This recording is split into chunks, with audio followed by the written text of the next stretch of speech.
எல்லாத்துக்கும் சோகமா உட்கார வேண்டியது. ஏதாச்சும் ஒண்ணு நடந்துச்சா டிப்ரெஷனுக்குள்ள போக வேண்டியது.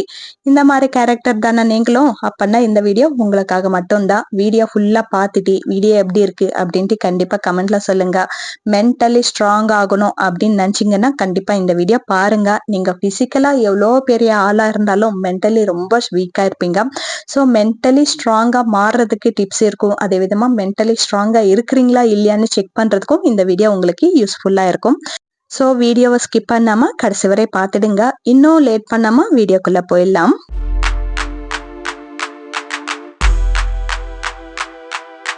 நீங்க பிசிக்கலி ஸ்ட்ராங்கா இருக்கிறீங்க அப்படின்னு தெரிஞ்சுக்கிறதுக்கு என்ன பண்ணுவீங்க? ஏதாச்சும் எக்ஸசைஸ் பண்ணா தெரிஞ்சிடும், இல்ல நிறைய வேலை செஞ்சா தெரிஞ்சிடும். அப்பாடா நம்ம பிசிக்கலி ஸ்ட்ராங்கா தான் இருக்கிறோம் அப்படின்ட்டு. ஆனா மென்டலி ஸ்ட்ராங்கா இருக்கிறோமா இல்லையான்னு எப்படி தெரியும்? இந்த வீடியோ பார்த்தா தெரியும். ஃபர்ஸ்ட் யாருக்குமே பயப்படாதீங்க. நீங்க ஏதாச்சும் தப்பு செஞ்சா மட்டும்தான் பயப்படணும். தப்பு செய்யலையா? எதுக்காக பயப்படுறீங்க? அவங்க என் மேல எரிஞ்சு எரிஞ்சு விழுறாங்க. அவங்க என்ன கத்தி கத்தி பேசுறாங்க. அவங்க எப்ப பார்த்தாலும் என்ன திட்டிட்டே இருக்கிறாங்க. அதனால நான் பயப்படுறேன்னா, நீங்க ரொம்ப வீக்கா இருக்கிறீங்கன்னு தான் அர்த்தம்.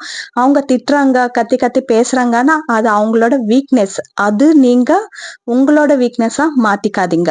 நீங்க தப்பு செய்யலன்னா தைரியமா கேளுங்க. எதுக்காக என்ன திட்டுறீங்க? நான் தான் தப்பு செய்யலையே அப்படின்னு கேட்டு பாருங்க. நெக்ஸ்ட் டைம் அவங்க அது செய்யறதுக்கு தடுமாறுவாங்க. சோ நீங்க அங்கேயே பாதி ஸ்ட்ராங்கா மாறிடுவீங்க. அதுக்கப்புறம் யாருமே நம்பாதீங்க அப்படின்னு சொல்ல வரல. யாரு மேலயுமே நம்பிக்கை வைக்காதீங்க அப்படின்னு தான் சொல்ல வரேன். ஏன்னா நம்ம ஒருத்தர் மேல நம்பிக்கை வச்சிட்டோம்னா அவங்க கொஞ்ச நாளைக்கு நம்ம கூட பழகுவாங்க. அதுக்கப்புறம் தூரம் ஆயிடுவாங்க. நம்மள விட்டுட்டு வேற ஒருத்தர் கூட போயிடுவாங்க. சோ அந்த மாதிரி இருக்கிறப்போ நம்ம உட்கார்ந்து அழுதுட்டு இருப்போம். ஐயோ அவங்க விட்டுட்டு போயிட்டாங்களே அப்படின்னு சொல்லிட்டு ரொம்ப சோகமாயிடுவோம். ரொம்ப டிப்ரெஷனுக்குள்ள போயிடுவாங்க சில பேரு. சோ அந்த மாதிரி இல்லாம யார் மேலயுமே நம்பிக்கை வைக்காம இருந்தோம்னா நம்ம எப்பவுமே ஸ்ட்ராங்கா இருக்க முடியும் இல்லையா? நான் ஒரு எக்ஸாம்பிளுக்காக ஒரு ஃப்ரெண்ட்ஷிப் ஸ்டோரி சொல்றேன். இப்போ நீங்க ரொம்ப பெஸ்ட் ஃப்ரெண்டா நினைக்கிறீங்க ஒருத்தர். சோ அவங்க உங்க கூட கொஞ்ச நாளைக்கு நல்லாவே பழகுவாங்க. உங்களை ரொம்ப பிடிச்சிருக்கும். அவங்களும் பெஸ்ட் ஃப்ரெண்டா தான் நினைச்சிருப்பாங்களோ இல்லையா தெரியாது. ஆனா நீங்க மட்டும் அவங்கள பெஸ்ட் ஃப்ரெண்டா நினைக்கிறீங்க. ஆனா கொஞ்ச நாள் ஆன பிறகு உங்களை பிடிக்காமலோ உங்க பிஹேவியர் பிடிக்காமலோ இல்ல உங்களுக்கிட்ட நல்ல பெஸ்ட் ஃப்ரெண்டா கிடைச்சிருக்கிறாங்களோ அப்படின்னு இருக்கிறப்போ அவங்க நம்மள ஸ்கிப் பண்ணிட்டு போயிட்டே இருப்பாங்க. சோ அந்த மாதிரி டைம்ல உங்களுக்கு ரொம்ப நோவா இருக்கும். ஏன்னா உங்க கூடவே இருந்து உங்களை தான் பெஸ்டா நினைச்சவங்க இன்னொருத்தர் பெஸ்டா நினைக்கிறப்போ எவ்வளவு கஷ்டமா இருக்கும் இல்லையா? நான் ஃப்ரெண்ட்ஷிப் மட்டும்தான் இங்க எக்ஸாம்பிளா எடுத்திருக்கிறேன். நீங்க அந்த ஃப்ரெண்ட்ஷிப் பிளேஸ்ல ஒரு லவர் வச்சுக்கலாம், இல்ல ஏதாச்சும் ரிலேஷன்ஷிப் வச்சுக்கலாம். சோ இந்த மாதிரி யாரு வேணும்னாலும் நம்ம பெஸ்டா நினைப்போம். அந்த பெஸ்ட் நம்ம விட்டுட்டு போறப்போ அந்த வலி இருக்கும் பாருங்க, அது சொல்ல முடியாத வலி. யாருக்கு சொன்னாலும் அவங்க கம்மி ஆயிடுவாங்கன்னு சொல்லிட்டு உள்ளுக்குள்ளவே நம்ம கவலைப்பட்டுட்டே இருப்போம். ஆனா அந்த மாதிரி இல்லாம அவங்க எப்படி இருந்தாலும் நம்மள விட்டுட்டே போனாலும் சரி, நமக்கு அவங்க ஒரு பெஸ்ட் ஃப்ரெண்ட் அவ்வளவுதான். சோ அவங்க நாளைக்கு நம்மள விட்டுட்டு போனாலும் சரி நம்ம ஸ்ட்ராங்கா இருக்கணும் அப்படின்னு சொல்லிட்டு முன்னாடியே நம்ம மைண்டுக்கு சொல்லி வச்சுக்கணும். அப்பதான் நம்ம கொஞ்சம் ஸ்ட்ராங்கா இருக்க முடியும். அதுக்கப்புறம் சில இடத்துல நம்ம லப லப லபன்னு பேசிட்டே இருப்போம். அது எங்க? நம்ம க்ளோஸ் சர்க்கிள்ல அப்படி பேசுவோம். மீதி இடத்துல பேசினா நம்ம பைத்தியக்காரி அப்படின்னு தான் நினைச்சுப்பாங்க அப்படின்னு நம்ம நினைக்கிறோம். பட் அந்த க்ளோஸ் சர்க்கிள்ல கூட நிறைய பேர் அப்படிதான் நினைச்சிட்டு இருப்பாங்க நம்மள. ஏன்னா நம்ம லொடலொடன்னு பேசுறதுனால என்னடா இது பைத்தியக்காரி மாதிரி பேசிட்டே இருக்கு அப்படின்னு தான் நினைப்பாங்களே தவிர நம்ம கிட்ட க்ளோஸா இருக்கிறதுனால தானே இப்படி பேசுது அப்படின்னு நினைக்கவே மாட்டாங்க. சோ நீங்க கொஞ்சம் வாயை அசத்தி வாசிக்கணும். அது எவ்வளோ பெரிய க்ளோஸ் சர்க்கிளா இருந்தாலும் நம்ம கொஞ்சம் அமைதியா இருந்து அவங்க என்னதான் சொல்ல வராங்க அப்படின்னு சொல்லிட்டு கேட்டுக்கிட்டு அதுக்கப்புறம் பேசுறதுனால நம்மளோட இமேஜ் டேமேஜ் ஆகாம இருக்கும். சோ நம்ம எப்பவுமே நம்ம இமேஜ் டேமேஜ் பண்ணக்கூடாது. சோ அதுக்காக நம்ம கொஞ்சம் வாய் அசத்தி வாசிக்கலாம். ஓகேங்களா? அதுக்கப்புறம் நம்ம எது மேல ரொம்ப அடிக்ட் ஆயிட்டு இருக்கிறோமோ அது நம்ம அவாய்ட் பண்ணாலே நம்ம மென்டலி ஸ்ட்ராங்கா இருக்க முடியும். நான் எக்ஸாம்பிளுக்கு இங்க மொபைல் போன் சொல்றேன். மொபைல் போன் அடிக்கடிக்கு செக் பண்ணிட்டே இருப்போம். சோ அது நம்ம 10 வாட்டி செக் பண்றோம்னா கொஞ்சம் கொஞ்சமா கம்மி பண்ணிக்கிட்டே வரணும். ஒரு 5 வாட்டி எடுத்து பாக்குறது, அதுக்கப்புறம் 3 வாட்டி பாக்குறது, அந்த மாதிரி கொஞ்சம் கொஞ்சமா கம்மி பண்ணிக்கிட்டே வந்தோம்னா ஒரு நாள்ல நம்ம மொபைல் போன் தொடாம கூட இருக்கலாம். ஆனா நம்ம அடிக்கடிக்கு எடுத்து பாக்குறதுனால நம்ம மென்டலி ரொம்ப வீக் ஆயிடுறோம் இந்த பாயிண்ட்ல. இந்த மாதிரி எந்த விஷயமா இருந்தாலும் ரொம்ப அடிக்ட் ஆயிருந்தா அதை அவாய்ட் பண்றதுக்கு ட்ரை பண்ணுங்க. அதுக்கப்புறம் டூ மச் திங்கிங், ரொம்ப யோசிக்கிறது, சின்ன சின்ன விஷயத்துக்கு யோசிக்கிறது, இல்ல பாசிட்டிவா நடக்கிற விஷயத்துக்கும் யோசிக்கிறது, இல்லைன்னா நெகட்டிவா நடக்கிற விஷயத்துக்கும் ரொம்ப யோசிக்கிறது. நம்ம பாசிட்டிவா நடக்கிற விஷயத்துமே ரொம்ப நேரம் யோசிச்சோம்னா அதுல நெகட்டிவிட்டி கண்டிப்பா கண்ணுக்கு தெரியும். நம்ம இப்போ ஒரு நல்ல விஷயம் தான் சொல்லியிருப்போம், அது யோசிச்சு யோசிச்சு யோசிச்சு நம்ம மண்டை என்ன சொல்லும்னா, இது இப்படி இல்ல, இன்னொரு ஆங்கிள் சொல்லியிருக்கிறாங்க, உன் மரமண்டைக்கு தான் புரியல அப்படின்னு சொல்லி கொடுத்துடும் நம்ம மண்டைக்கு. சோ பாசிட்டிவா யோசிக்கிறதா இருந்தாலும் நெகட்டிவா யோசிக்கிறதா இருந்தாலும் லிமிட்டுக்கு அதிகமா யோசிக்க வேண்டாம். ஏன்னா அது நம்மள ரொம்ப நெகட்டிவிட்டிக்குள்ளவே கூட்டிட்டு போயிடும். சோ நம்ம நல்ல விஷயமே சொல்லியிருந்தாலும், ஐயோ அவங்க நான் என்னை இப்படிதான் தப்பா பேசியிருக்கிறாங்களே அப்படின்னு உட்கார்ந்து யோசிச்சு கவலைப்படுற அளவுக்கு கூட்டிட்டு போயிடும். சோ அதுக்காக தான் சொல்றேன், ரொம்ப யோசிக்காதீங்க. எது எந்த அளவுக்கு யோசிக்கணுமோ அந்த அளவுக்கு மட்டும்தான் யோசிக்கணும். நம்ம ஓவரா திங்க் பண்றதுனால மட்டும்தான் எல்லாமே மாறிடும் அப்படின்னு நினைச்சீங்கன்னா அது நம்மளோட முட்டாள்தனம் தான். நம்ம எவ்வளவு யோசிச்சாலும் அங்க நடக்கிறது மட்டும்தான் நடக்கும். சோ அதுக்காக எப்பவுமே ஓவரா திங்க் பண்றது இதோட ஸ்டாப் பண்ணிக்கலாம். சின்ன சின்ன வீட்டுல நடக்கிற விஷயமே எடுத்துக்கோங்களா, அது ஒரு வார்த்தை நல்லதே சொல்லியிருந்தாலும், ஓஹோ நீ அந்த அர்த்தத்துல சொல்லியிருக்கிறியா அப்படின்றதுதான் முடியும். ஏன்னா அது ஓவரா திங்க் பண்ணி அவங்க மைண்ட் செட்டே அப்படி மாறி விட்டிடும். சோ அதுக்காக தான் சொல்றேன், எப்பவுமே எந்த விஷயத்துலயுமே ஓவரா திங்க் பண்ணாதீங்க.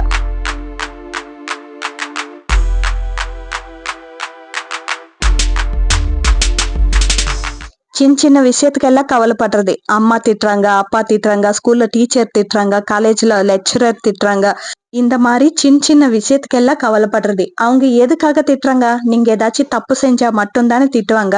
மீதி இருக்கிறவங்க எல்லாரையும் திட்டாம உன்னை மட்டும் பாயிண்ட் அவுட் பண்ணி திட்டுறதுக்கு அவங்க என்ன கோபியா? இல்ல தானே. சோ அவங்க திட்டுறாங்கன்னா நீங்க ஒன்னும் தப்பு செஞ்சிருக்கணும். நீங்க தப்பே செய்யாம அவங்க திட்டிட்டே தான் இருக்கிறாங்கன்னா அவங்க மேலதான் தப்பு இருக்கு.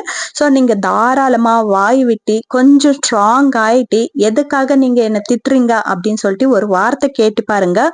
நெக்ஸ்ட் டைம் உங்களை கத்தி கத்தி பேசுறது திட்டுறது எல்லாம் அவாய்ட் ஆகும். அங்கேயே நீங்க பாதி மென்டலி ஸ்ட்ராங்கா மாறிடுவீங்க. அதுக்கப்புறம் ஃபெயிலியருக்கு எல்லாம் ரொம்ப வீக் ஆயிட வேண்டியது. ஐயோ ஃபெயில் ஆயிட்டனே, ஐயோ மார்க் வரலையே, ஐயோ லவ்ல ஃபெயில் ஆயிட்டனே அப்படின்னு சொல்லிட்டு சின்ன சின்ன விஷயத்துக்கு எல்லாம் கூட சூசைட் பண்ற அளவுக்கு போயிடுவாங்க. மெயினா ஸ்டூடெண்ட்ஸ் இப்படிதான் இருக்கிறாங்க இப்போ பிரசன்ட் சுச்சுவேஷன்ல. சின்ன சின்ன வயசுலவே லவ் பண்ண வேண்டியது, அதுக்கப்புறம் படிப்பு மண்டைக்கு ஏறலன்ட்டு அதுக்கு கவலைப்பட வேண்டியது, அதுக்கப்புறம் ஃபெயில் ஆயிட்டான்ட்டு அதுக்கு கவலைப்பட வேண்டியது, அந்த லவ் பூட்டிக்கிட்டு போயிச்சான்ட்டு அதுக்கு கவலைப்பட வேண்டியது. இப்படி ஒரு விஷயத்துக்கு போயிட்டு 4 விஷயத்த நீங்க தானே தொலைச்சு விட்டுட்டீங்க. சோ நீங்க ஒரு விஷயத்து மேல கான்சென்ட்ரேஷன் வச்சீங்கன்னா அந்த விஷயத்து மேல மட்டும்தான் கான்சென்ட்ரேஷன் வச்சிருக்கணும். உங்களுக்கு லவ் பண்ற வயசு எப்ப வருது? நீங்க நல்லா ஸ்டடியா செட்டில் ஆன பிறகு மட்டும்தான் நீங்க லவ் பண்ணணும். அப்ப லவ் பண்ணா உங்களோட லவ்வும் சக்சஸ்ல தான் முடியும். அதை விட்டுட்டு படிக்கிற டைம்ல லவ் பண்ண வேண்டியது, அதுக்கப்புறம் படிப்பு மண்டல ஏர்ல பரீட்சையில மார்க் வரலன்னா எப்படி வரும்? சோ எல்லாமே நம்ம கையில மட்டும்தான் இருக்கு. அதுக்காக நீங்க சூசைட் பண்ணிட்டு சாவ வேண்டிய அவசியம் எல்லாம் கிடையாது. நீங்க எதுல ஃபெயிலியர் ஆகுறீங்களோ அதுல இருந்து நிறைய கத்துக்க முடியும். நீங்க ஒரு எக்ஸாம்ல ஃபெயிலியர் ஆகுறீங்கன்னா நெக்ஸ்ட் எக்ஸாம்க்கு நல்லா ப்ரிப்பேர் ஆயிட்டு போவீங்க. அப்போ உங்களுக்கு எதுல நம்ம ஃபெயிலியர் ஆகுறோம் அப்படின்னு சொல்லிட்டு ஒரு லேர்ன் பண்ண முடியுது இல்லையா? சோ அதுதான் ஃபெயிலியர் டர்ன்ஸ் இன்டு சக்சஸ். ஃபெயிலியர்ல இருந்து நிறைய கத்துக்கிட்டு சக்சஸ்க்கு வழி காமிக்குது அப்படின்னு அர்த்தம் தான் ஃபெயிலியர். அதை விட்டுட்டு ஃபெயிலியர் ஆயிட்டமே அப்படின்னு சொல்லிட்டு போய் குதிச்சு சத்திட்டோம்னா அன்னியோட நம்மள மறந்துடுவாங்க. 2 நாள் கழிச்சு நம்ம பேரு கூட மறந்துடும். நம்ம எப்பவுமே ஃபெயிலியர் ஆகிற இடத்துலவே நின்று சக்சஸ் ஆயிட்டு காமிக்கணும். அப்பதான் நம்ம கெத்தா இருக்க முடியும். அது எந்த விஷயத்துல இருந்தாலும், பிசினஸா இருந்தாலும், லவ்வா இருந்தாலும், ஒரு ஜாபா இருந்தாலும், எந்த விஷயத்துல இருந்தாலும் நம்ம ஃபெயிலியர் ஆகிறோமே அப்படின்னு சொல்லிட்டு பயப்படவே கூடாது. அந்த ஃபெயிலியர்ல இருந்து நிறைய கத்துக்கிட்டு சக்சஸ் ஆகிற வழி மட்டும்தான் பார்க்கணும். இவ்வளவு எதுக்கு? ஒரு சமையல் விஷயத்துக்கே வர, உனக்கு சமையலே வராது அப்படின்னு திட்டுறவங்க கூட இன்னைக்கு நீ நல்லா சமைக்கிற அப்படின்னு சொல்ற அளவுக்கு நம்ம சேஞ்ச் பண்ணிக்கணுமே தவிர, எனக்கு வராதுதா போய் செஞ்சு சாப்பிடுங்க அப்படின்னு உட்கார்ந்தா யாரும் வந்து செஞ்சு நம்மளுக்கு கொடுக்க மாட்டாங்க, அவங்களையும் சாப்பிட மாட்டாங்க. சோ எப்பவுமே நம்ம எதுல ஃபெயிலியர் ஆகுறோமோ அது நம்ம லேர்ன் பண்ணி சக்சஸ் ஆகிறதுக்கு மட்டும்தான் வழி பார்க்கணும். நான் சொன்னது கரெக்ட் தானுங்க? கரெக்ட்னு தோணுச்சுன்னா கண்டிப்பா கமெண்ட்ல சொல்லுங்க. அதுக்கப்புறம் நான் இது முன்னாடி சொன்னதுதான், ஆனா கொஞ்சம் வித்தியாசம். எப்பவுமே நம்ம பக்கத்துல இவங்க இருப்பாங்க, இவங்கள நம்பிதான் நான் வந்து இருக்கிறேன் அப்படின்னு நிறைய ரிலேஷன்ஷிப் இருக்கும். நம்ம பெத்தவங்க கூட இவங்க இல்லைன்னா நம்ம வாழ மாட்டோம் அப்படின்னு நம்ம நினைச்சுப்போம், நம்ம பெத்தவங்களே நினைச்சுப்போம். ஆனா ஒரு நாளைக்கு அவங்க நம்மள விட்டுட்டு போக வேண்டிய டைம் வந்துடும். அந்த டைம்ல நம்ம ரொம்ப டிப்ரெஷனுக்கு போறது, இல்ல ரொம்ப வீக் ஆயிட்டு அப்படியே உட்கார்றது, இந்த மாதிரி எல்லாம் நடக்க கூடாது. நம்ம யார் இருந்தாலும் இல்லைன்னாலும் நம்ம எப்பவுமே ஸ்ட்ராங்கா இருக்கணும், மென்டலி ஸ்ட்ராங்கா இருக்கணும். எப்பவுமே நம்ம கடைசி காலத்து வரைக்கும் யாருமே கூட வரவே மாட்டாங்க. நமக்கு நாம தவிர வேற யாருமே நம்ம கூட இருக்க மாட்டாங்க அப்படின்னு சொல்லிட்டு நம்ம மண்டைக்குள்ள அடிக்கடிக்கு ஏத்துக்கிட்டே இருக்கணும். அப்போதான் நம்ம கொஞ்சம் ஸ்ட்ராங்கா இருக்க முடியும். ஏன்னா எப்போ வேணும்னாலும் என்ன வேணும்னாலும் நடக்கலாம். நம்மள நம்பி கூட்டிட்டு வந்த ஆளே நாளைக்கு இருக்காம போகலாம். இல்ல நம்மள இந்த உலகத்துக்கு கூட்டிட்டு வந்தவங்களே நம்ம கூட இருக்காம போகலாம். அந்த மாதிரி டைம்ல எல்லாம் நம்ம டிப்ரெஷனுக்குள்ள போகாம ஸ்ட்ராங்கா உட்காரணும். எக்ஸாம்பிளுக்கு சொல்றேன், என்னோட லைஃப்ல நடந்தது நான் சொல்றேன். அப்பா இறந்தப்போ ரொம்ப கவலையா தான் இருந்துச்சு. அதுக்காக நான் டிப்ரெஷனுக்குள்ள எல்லாம் போகல. அப்பா ஆச்சே, ரொம்ப க்ளோஸ் அப்பா. எல்லாரும் அப்பா மாதிரி நான் அப்பா, நீ பொண்ணு, அடக்கி வாசி அப்படி எல்லாம் இருக்க மாட்டாங்க எங்க அப்பா. ஒரு ஃப்ரெண்ட் எப்படி இருப்பாரோ அதே மாதிரிதான் எங்க அப்பாவும் இருப்பாங்க. டெய்லி போன் பேசலன்னா தூக்கம் வராது. நான் போன் பண்ணலன்னா அப்பா பண்ணிடுவாரு, அப்பா பண்ணலன்னா நான் பண்ணிடுவேன். ஏன்பா பண்ணல அப்படின்னு சொல்லிட்டு. அந்த மாதிரி இருக்கிற ஒரு அப்பா திடீர்னு ஒரு நாள் இல்லாம போயிட்டாரு. அந்த டைம்க்கு எனக்கு சொல்ல முடியாத வலி இருந்துச்சுதான். எப்பவுமே அப்பா ஞாபகமே இருந்துச்சுதான். அதுக்காக நான் எங்க டிப்ரெஷனுக்குள்ள போயிடுவேனோ அப்படின்னு சொல்லிட்டு அப்போ உட்காந்து ஸ்டிச்சிங் மேல கான்சென்ட்ரேஷன் வச்சேன். ஏன்னா அப்பாவோட ஞாபகம் கொஞ்சம் கொஞ்சமா மறக்கணும் இல்லையா? ஏன்னா இது நம்ம ஏத்துக்க வேண்டிய ஒரு உண்மை. இனிமே அப்பா வரமாட்டாங்க அப்படின்னு ஏத்துக்க வேண்டிய ஒரு உண்மை. சோ அதுல இருந்து நான் வெளியில வந்தா மட்டும்தான் என்னோட ஃபேமிலி நான் லீட் பண்ண முடியும். இல்லைன்னா நான் சோகமா இருந்தேன்னா என் ஃபேமிலிக்குள்ள இருக்கிற எல்லாருமே சோகமாயிடுவாங்க. சோ அதுக்காக அந்த வழியில இருந்து வெளியில வந்தே ஆகணும் அப்படின்னு சொல்லிட்டு எனக்கு இன்ட்ரெஸ்ட் இருந்தது ஸ்டிச்சிங் மேல. சோ அது மேல கான்சென்ட்ரேஷன் வச்சதுனால ஃபுல்லா அப்பாவை மறக்கல. பட் அதோட யோசனைல இருந்து நிறைய வெளியில வந்தா அப்படின்னு தான் நான் சொல்லுவேன். அப்பாவை எப்பவுமே மறக்க முடியாது இல்லையா? ஆனா அந்த யோசனை எப்பவுமே அப்பா யோசனைவே இருக்கும். சோ அந்த யோசனைய கொஞ்ச நேரம் பக்கத்துல வச்சுட்டு இந்த டிசைன் பண்ணலாம், இப்படி தைக்கலாம், அப்படி தைக்கலாம் அப்படின்னு சொல்லிட்டு நிறைய தைக்கிறது மேல கான்சென்ட்ரேஷன் வச்சதுனால நான் இன்னைக்கு கொஞ்சம் சந்தோஷமா தான் இருக்கிறேன். அப்பாவை கொஞ்சம் மறந்துட்டு தான் இருக்கிறேன். சோ இது ஏத்துக்க முடியாத உண்மைதான். அது யார் லைஃப்ல நடந்தாலும் நம்ம ஏத்துக்குதான் ஆகணும்.